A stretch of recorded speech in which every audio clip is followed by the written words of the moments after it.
Did you know that right now, millions of people around the world feel completely alone, even in a room full of other people? Students feel it between classes. Workers feel it in busy offices. Parents feel it while taking care of their children. Even people in relationships feel it sometimes. Loneliness is not about being physically alone. It is about feeling disconnected from others at a deep level. And today, in our most connected era in human history, loneliness has become one of the biggest health problems on the planet. Welcome to our podcast. I am Emma, and today my friend Alex and I are going to talk honestly and openly about why so many people feel lonely today. Hello, everyone. I am Alex, and I want to add something important right at the start. The World Health Organization has called loneliness a global health epidemic. Some researchers say that chronic loneliness is as dangerous to your health as smoking 15 cigarettes a day. It raises the risk of heart disease, depression, and early death. These are not small, insignificant numbers. And yet, loneliness remains one of the most unspoken and misunderstood experiences of modern life. People are ashamed to admit they feel lonely. They think it means something is wrong with them. But the truth is, feeling lonely today is incredibly common, and there are real, understandable reasons why it is happening to so many people. Let's talk about them. Let's start with something that seems paradoxical at first. We are more connected than ever before in human history. We have smartphones, social media, video calls, messaging apps, and the internet. We can talk to someone on the other side of the world in seconds. We have access to more people and more communication tools than any previous generation. And yet, despite all of this, people feel lonelier than ever. How is this possible? I think the key word is connection. Having access to many people is not the same as feeling genuinely connected to them. Social media gives us contact, but not always connection. And it is real, deep, meaningful connection that the human heart truly needs to feel whole. Emma, you have identified something really crucial. There is a fundamental difference between contact and connection. We can have hundreds of online contacts and still feel profoundly lonely if none of those interactions involves genuine understanding, vulnerability, and mutual care. Social media interactions tend to be surface level: likes, brief comments, curated posts. They rarely involve the kind of honest, unhurried face-to-face conversation where real connection is built. Research by psychologist John Cacioppo, who studied loneliness for decades, found that the quality of our relationships matters far more than the quantity. Having 2 or 3 deeply meaningful relationships is far more protective against loneliness than having 50 shallow ones. We've confused quantity with quality in our social lives. The quality versus quantity distinction is so important. Now I want to talk about how modern life itself has been redesigned in ways that make deep connection much harder to achieve. Think about how cities are built today. Many people live in apartment buildings where they don't know their neighbors at all. They drive cars from their home to their workplace and back without interacting with anyone in between.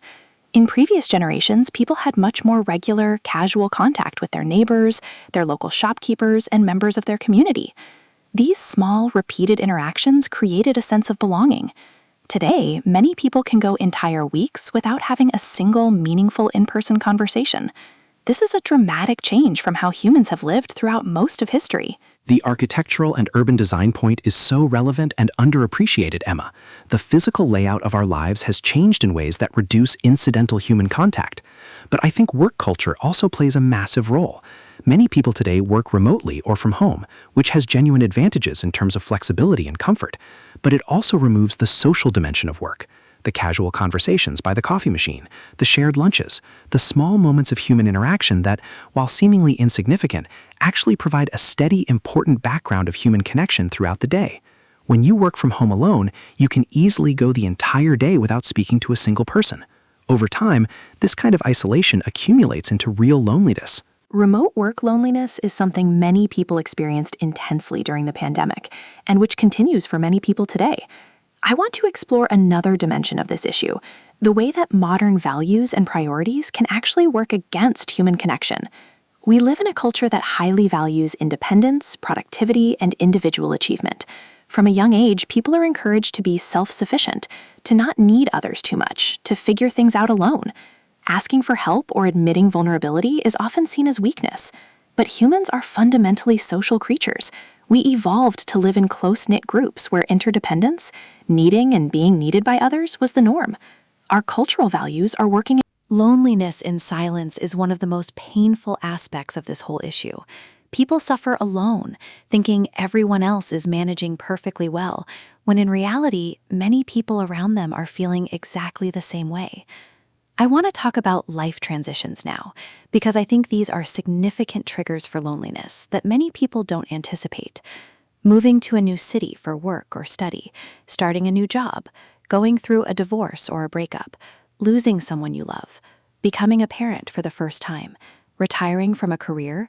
All of these major life transitions can suddenly remove you from your established social networks and leave you feeling unexpectedly isolated and alone, even if you were very connected before. Life transitions as loneliness triggers is such an important and compassionate observation, Emma. I think one of the most under-acknowledged experiences of loneliness is what happens when people become parents for the first time. New parents, and mothers in particular, often describe an intense paradox. They are never physically alone because they are constantly with their baby, and yet they can feel profoundly lonely. Their social world has changed completely, their friendships with non-parent friends become harder to maintain, their days are consumed by caregiving with very little adult conversation, their identity is in flux, and society tells them they should feel nothing but joy.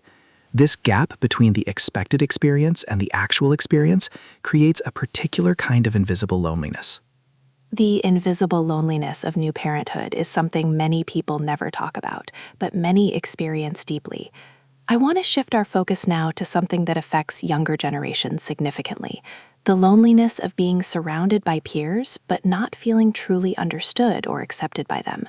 Many young people today have classmates and social media contacts, but they feel fundamentally different from the people around them. They might feel their interests, their values, their way of thinking, or their identity is not understood or accepted. This experience of being surrounded by people, but not feeling seen or known by any of them, is one of the most painful forms of loneliness, and it is extremely common among teenagers and young adults. The loneliness of feeling unseen and unknown despite being surrounded by people is an experience that transcends age, Emma, but you are right that it hits younger people particularly hard. There is something developmentally important about adolescence, that period of life when we are forming our identity and desperately need to feel that our true self is recognized and accepted by others. When that recognition doesn't come, the loneliness is not just social but existential. It touches the deepest questions of who we are and whether we matter. I think this is one of the reasons why online communities have been such a lifeline for many young people who feel like outsiders in their immediate environment. Finding even one person online who understands you can be genuinely transformative. Finding people who truly understand you, even online, can be so powerful. Now I want to address something that I think is one of the most significant and underestimated causes of modern loneliness: the decline of shared physical spaces and community institutions. In previous generations, many people had regular, reliable places where they gathered with others: churches, community centers, sports clubs, neighborhood associations, local pubs or cafes where everyone knew your name. These third places, as sociologist Ray Oldenburg called them, places that are neither home nor work, provided regular social connection and a sense of belonging. Today, many of these institutions and spaces have weakened or disappeared, replaced by individual entertainment at home and online interaction. The concept of third places is incredibly valuable here, Emma. These spaces provided something that social media cannot: regular, reliable, face-to-face interaction with the same people over time. Relationships built in third places had depth and continuity because they were maintained through repeated physical presence. You saw the same people every week. You knew their lives. They knew yours. The relationship grew organically through shared physical space and shared time. This is how trust and genuine connection develop between people. Online interactions can supplement this kind of connection, but they struggle to replace it entirely. The loss of these shared spaces from community life is, I believe, one of the structural causes of the epidemic of loneliness we see today. The loss of third places is such a clear and structural explanation for rising loneliness. I want to talk now about something more personal: the role of vulnerability in building connection. Many people feel lonely not because nobody is around them, but because they are not allowing themselves to be truly known by the people who are around them. They wear a social mask. They present a version of themselves that they think is more likable or acceptable. They hide their real feelings, their real struggles, their real doubts and fears. But genuine connection is only possible when we show our real selves. And showing our real selves requires vulnerability. Vulnerability means being willing to be seen as imperfect and human. This takes courage. Vulnerability as the gateway to genuine connection is a concept that researcher Brené Brown has explored That painful irony of hiding exactly what would connect us is so real. I want to discuss something that specifically affects men and loneliness, because I think this is an important and often neglected part of the conversation. Research consistently shows that men tend to have fewer close friendships than women, and that men are less likely to seek social support when they are struggling emotionally.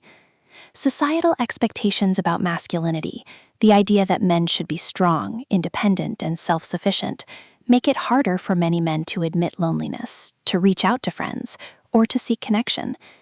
Men's friendships often become less frequent and less emotionally intimate as they age, particularly after the transition from education to work and family life. Emma, I appreciate you raising this directly because it is something I have personal experience with. I think many men would recognize the pattern you describe. Male friendships in adulthood often tend to be activity-based. You meet to play sport, to watch a game, to do something together. The friendship exists within the activity. But when the activity stops or schedules become too busy, the friendship has no other foundation to stand on.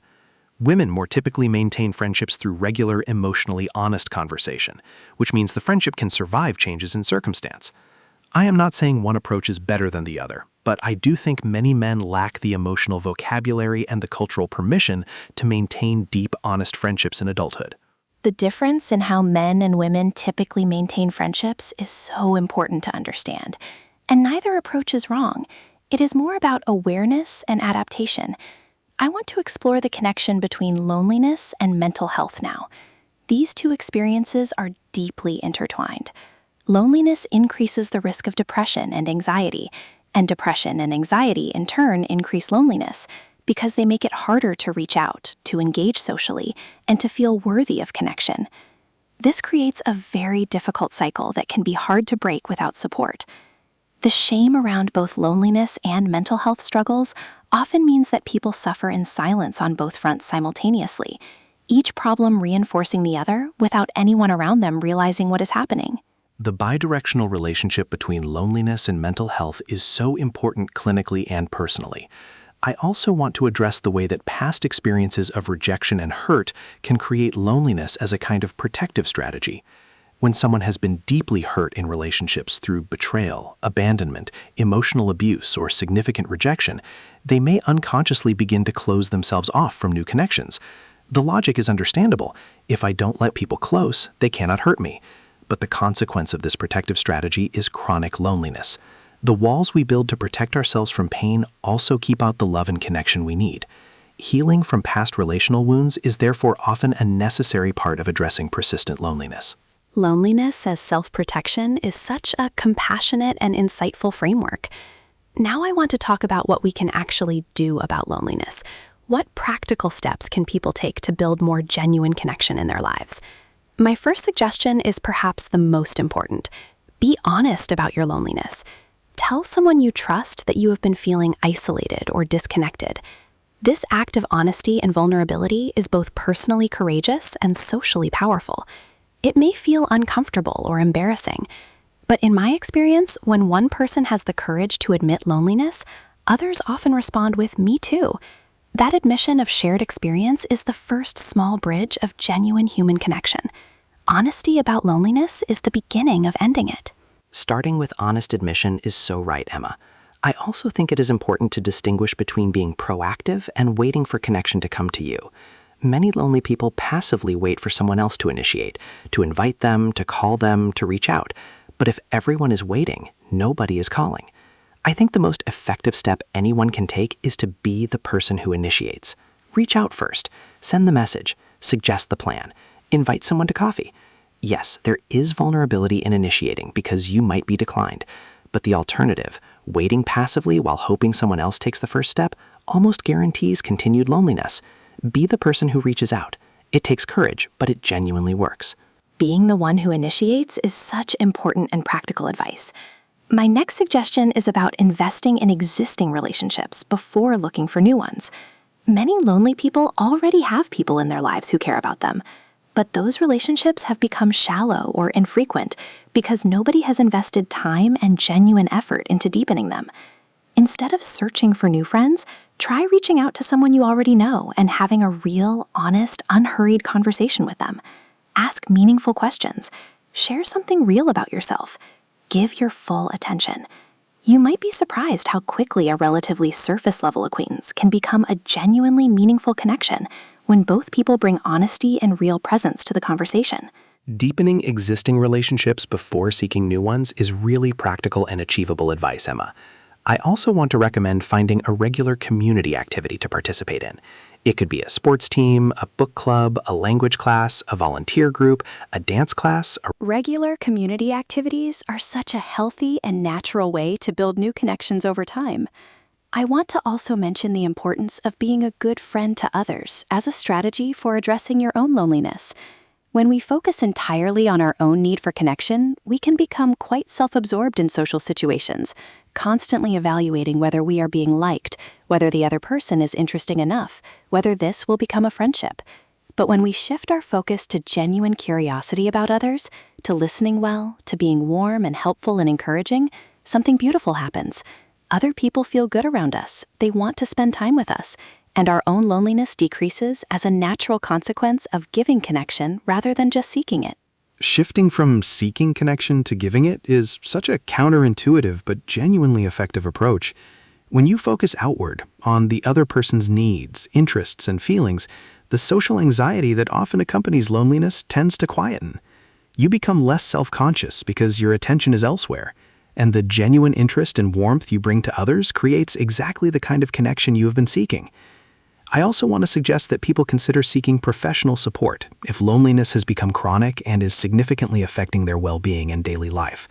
Therapy or counseling can help address the deeper patterns, the fear of vulnerability, the past wounds, the negative beliefs about worthiness that may be maintaining chronic loneliness more than external circumstances.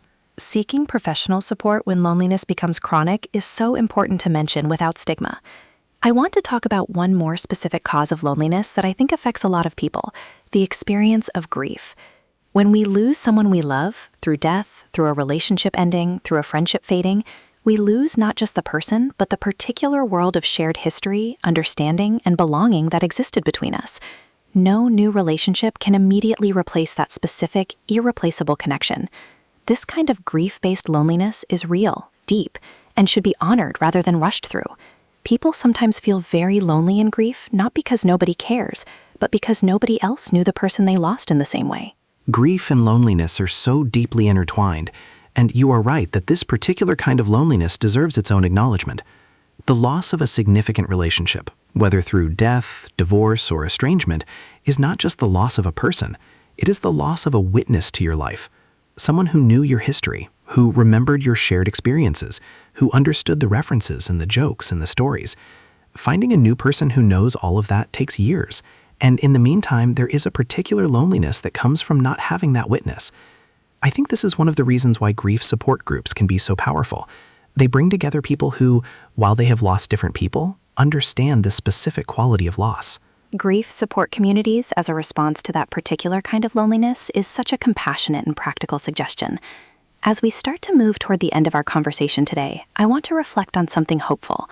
The fact that loneliness is so widespread today is not a sign that human nature has changed or that genuine connection is no longer possible. It is a sign that many of the structures and environments that used to support natural human connection have weakened, and that we need to be more intentional and proactive about creating connection in our lives. The human capacity for genuine, deep, meaningful connection has not changed. Our need for it has not changed. What has changed is the environment, and environments can be changed back. That hopeful reframing is so important, Emma. Loneliness is a systemic and cultural problem, not a personal failing. And like all systemic problems, it can be addressed, both at the individual level and at the community and policy level. Some countries have